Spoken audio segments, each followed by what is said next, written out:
پہلے جب روزے کی قضا پوری کرنے کی اہمیت کا اس قدر احساس نہ تھا تو پتہ نہیں کتنے ہی روزے جن کی قضا دینی باقی ہے اور کتنے ہی ہیں کہ جو بلا وجہ چھوڑ دیے. اب جب احساس ہوا تو سمجھ نہیں آ رہی کہ کیا کروں، کیونکہ اگر رف ایسٹیمیٹ کیا جائے تو 100 سے تو اوپر ہی روزوں کی قضا ہو گئی.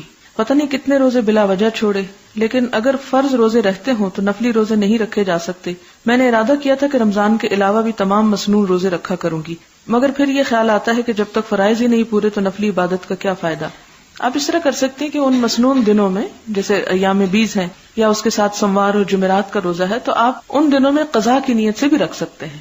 اس میں یہ کہ عام دنوں میں بھی رکھ سکتے ہیں، اور ان دنوں میں رکھنے سے یہ ہے کہ چلے آپ کے دل میں جو سنت کو فالو کرنے کی حسرت ہے وہ بھی پوری ہو جائے گی، اگرچہ وہ نفلی روزے کا ثواب نہیں ہوگا بلکہ فرض کی ادائیگی ہوگی، کیونکہ روزے واحد عبادت ہے جس کا قرآن پاک میں قضا کرنے کا حکم دیا گیا. بہت تاکید ہے اس پہ، فعدۃ من ایام اخر، کہ دوسرے دنوں سے گنتی پوری کرنی ہے. نہیں رکھ سکتے تو فدیہ دو. ایسی صورت میں یہ ہے کہ اگر آپ سمجھے کہ بہت ہی زیادہ ہے تو اس کا فدیہ ادا کر دیں، کیونکہ زندگی کا کچھ پتہ نہیں. اور اس کے بعد آپ ساتھ ساتھ یہ بھی کر سکتے ہیں کہ جب آپ مسنون رکھنے لگے کم از کم 1 سال کے لیے 2 سال کے لیے آئندہ ایسے رکھتے چلے جائیں تو انشاءاللہ تعالیٰ وہ ایک طرح سے کفارہ ہو جائے گا.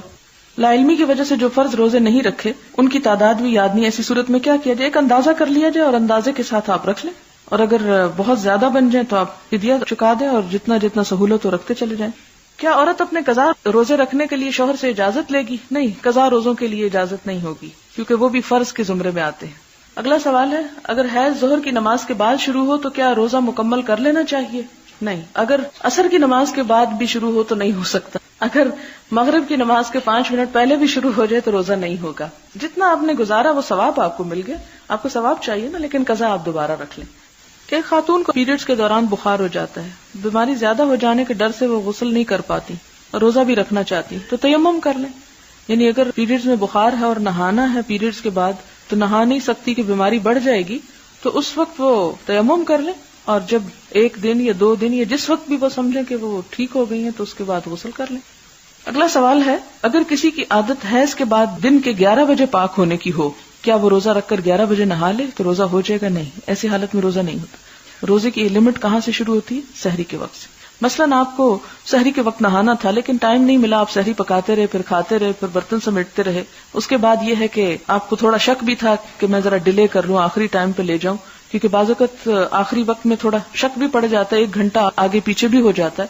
تو ایسی صورت میں اگر آپ نہا رہے اور نہاتے نہاتے سورج بھی نکل گیا مثال کے طور پر، تو سورج اس وجہ سے اتنا نکالے کہ آپ برتن دھو رہے تھے، اس وجہ سے سورج اگر نکل گیا ہے کہ آپ کو شک تھا اور شک دور کرنے میں آپ نے سوچا کہ تھوڑا سا میں اور ویٹ کر لیتی ہوں، تو وہ تو ٹھیک ہے. لیکن 10 بجے اور 11 بجے نہا کر جبکہ صبح تھوڑی بہت بلیڈنگ یا اسپاٹنگ بھی ہوئی ہو یا ایسا ڈسچارج ہوا ہو، تو سحری کھانے کے وقت کے بعد مثال کے طور پر اذان کے وقت اگر اس کے 15 منٹ بعد یا آدھے گھنٹے بعد آپ چیک کرتی ہیں اور آپ ابھی پاک نہیں، آپ دیکھتے ہیں کہ ابھی ڈسچارج جو ہے وہ یلوش ہے مثال کے طور پہ، تو وہ پھر روزہ نہیں ہوگا. سوال ہے، آپ نے نماز کے بارے میں بتایا کہ اگر نہ پڑھنی ہو تب بھی جھوٹ نہ بولا جائے، روزے کے سلسلے میں بھی یہی مشکل ہے. اب یہ مشکل میں تو آسان نہیں کر سکتی، اس میں یہ ہے کہ کوئی اعتدال کا رستہ آپ اپنا لیں، اور ہر شخص اپنی سمجھداری کے ساتھ اس معاملے کو حل کر سکتا ہے، کیونکہ کوئی بھی شخص اتنا احمق نہیں ہوتا کہ اس کو نہ پتا ہو کہ ایک عورت روزہ کیوں نہیں رکھ رہی. تو اس میں طرف نظر کرنا چاہیے دونوں طرف سے، اور کم از کم آپ اپنے بچوں کی ایسی تربیت کریں کہ بڑے ہو کر وہ مشکلیں پیدا نہ کریں.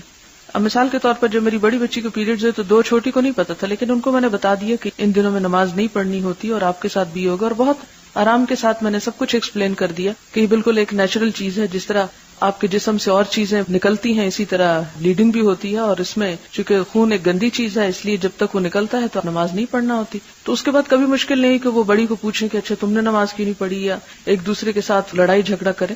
تو اس میں ایک سمپل الفاظ میں بچے کو آپ ایکسپلین کر دیں، اتنے سسپیشنز اور ایک چھپانے اور ایسے کام کرنے کی بجائے اس میں مشکل یہ ہوتی ہے کہ پھر ان کو پتہ تو چل ہی جاتے ہیں، یعنی کسی نہ کسی طریقے سے. پھر جب آپ ان کو نہیں بتاتے تو وہ اپنی سہیلیوں کے پاس ادھر ادھر جا کے پوچھتے ہیں، اور وہ غلط سلط باتیں، کوئی ڈراتا ہے، کوئی خوف زدہ کرتا ہے، کوئی اور اس قسم کی باتیں بتائے گا کہ جس میں کچھ سچائی ہوگی کچھ جھوٹ ہوگا.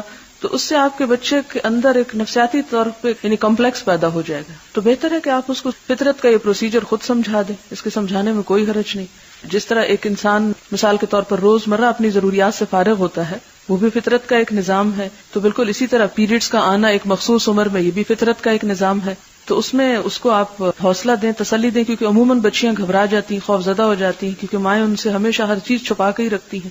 آخر کسی دن تو اس نے ایکسپوز ہونا ہے، تو پہلے اس کا مائنڈ بنائیں، یعنی نارمل طریقے سے اسے اس پر لے جائیں، اور پھر اسے بتائیں کہ اس نے پاک کیسے ہونا ہے اور اس کی کیا علامت ہے پاک ہونے کی، تاکہ وہ اپنی نمازیں ادا کر سکے، کیونکہ اس کے بعد وہ بالغ اور اس کی نمازوں کا بھی حساب ہوگا. تو اگر آپ نہیں اس کو بتائیں گی تو کون بتائے گا؟ اسے بتائیں نماز کے بارے میں، روزے کے بارے میں، حجاب کے بارے میں، کہ جو جو چیزیں اس کے بعد فرض ہو جاتی ہیں اور جن کے اس سے پوچھ ہوگی تو ان چیزوں کو ایکسپلین کر دیں. اور آپ دیکھیں کہ بچے بہت اچھی طرح سمجھ جاتے ہیں.